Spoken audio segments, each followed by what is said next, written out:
Gaining access could be a challenge sometimes for disabled people. These are three things that comes to mind when I think of lack of access. Parking on drop curbs, animal drop-ins, and trees on sidewalks. I hate it when I see trees on sidewalks. It always makes me feel like if I'm on a roller coaster. And that leads a lot of disabled people, especially me, terrified of falling out of our chairs. This week, I have had the pleasure of sitting down with Sue and Immy from Cardiff about their concerns in their community about access. What is access for you like in your streets? What is it like to access your community?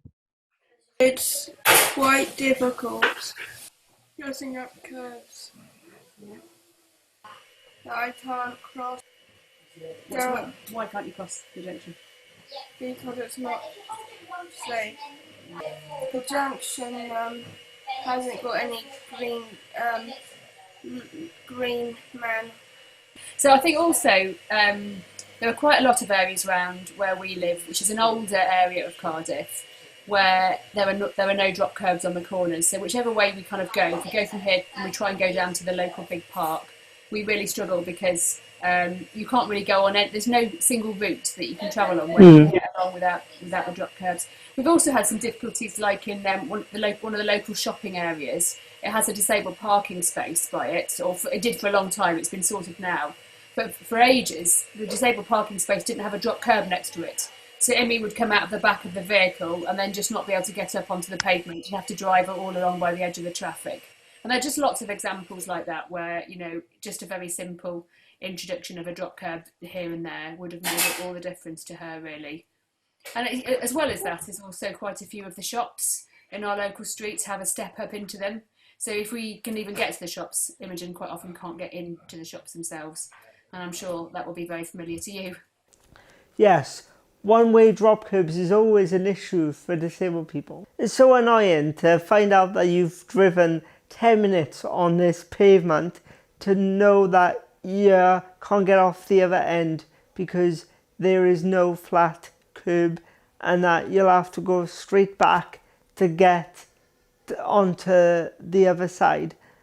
So it's very hard and very annoying for wheelchair users to experience this. The people that tend to structure these payments, I feel like that they structure it for Daleks, not for wheelchair users. Like Sue says, it's hard to go into town and then realise then that it's a step and that you can't get in that shop. Some shops I have nagged in the past in my community to get access into their buildings, but sometimes they don't realise that they needed one to begin with. Where you live, do you catch any accessible transport, and is it accessible, and what needs to change? It normally works fine, doesn't it? It normally works fine.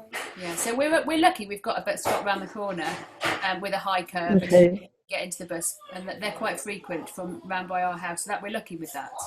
The nearest train station is not accessible. You have to go up loads of steps to get up to that. But that's quite a long walk away anyway, so we probably wouldn't go on the train because of the distance from our house. But bus service wise, we're quite well served here actually, thankfully. Imogen has never got on the bus by herself yet, but we're starting to think about that a bit, aren't we? You could potentially do that, and I think because of where we live also, the bus isn't usually too full. Normally when you get it, it's not too bad, is it? No. Okay.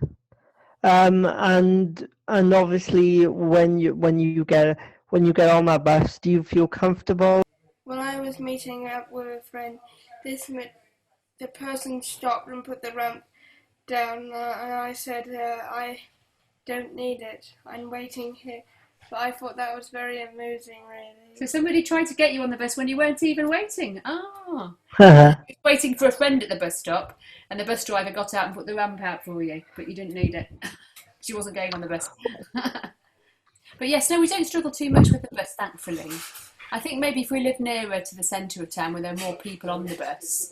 Do you have difficulty getting on the bus in town when you were getting in because lots of people are queuing, or is it normally Well, okay? I just feel a bit uncomfortable because it's so many people, and it's like feel like someone's gonna be on top of me. You feel a bit worried about the number of people next to you, yeah.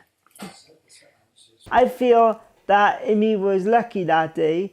I've had experiences where bus drivers have seen me in my wheelchair and have literally drone off. This was in Newport and Swansea, and I've had many experiences like it, but they are usually good in Cardiff, I got to say. Train stations is the most thing I usually struggle with. I asked her about the main concern that she had in her area, going across the road without a pedestrian light, to make sure that Immy gets there safely. And this is what she responded with. And I did first ask for the pedestrian lights to be done when Immy was 5, and I thought they'd probably have plenty of time to do it before she got to high school, but unfortunately we're still waiting now.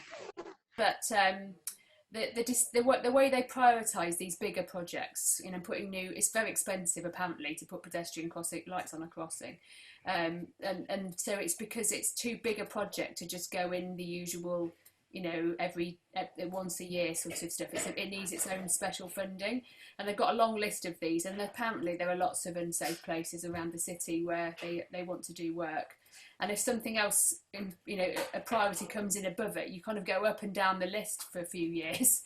I've written 6 or 7 times, maybe more, over that time. Every couple of years I'd write again saying, so where are we now with it?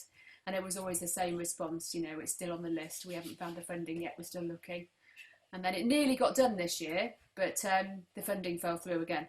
So that's when I decided that at 10 years was enough. I mean, one of the problems, and I think it's the same, you must feel the same as well, Josh, is that if there were more people, like you said, and decision makers who were using wheelchairs, then collectively you'd have a stronger voice. But for each of us, in our situation, we're just on our own, we're fighting these battles on our own all the time. And it doesn't feel like anybody's out there sort of really fighting on our behalf and listening to everybody's voices. So that was why I thought I'd start a campaign locally, because I'm sure we're not the only people that struggle with that junction. And this allows other people's voices to be heard, and collectively we have a much stronger voice. There should be more of a voice for disabled people on the earth, so we can live to our full potentials. I want to say thank you to Immy for letting me share her story today to tell you about the lack of accessibility in her area. If you would like to help Immy get those pedestrian lights and to show the council that it's needed in her area, I will put a link in the description below to her petition so that you could sign it to make sure that we live in an accessible Wales. If you are interested in sharing your experiences on a disability related topic, please contact me or leave a comment below. I'm always happy to respond, and I look forward to hearing your stories. And don't forget to like, comment and subscribe to see more. Thank you for watching. I will see you soon. Bye bye.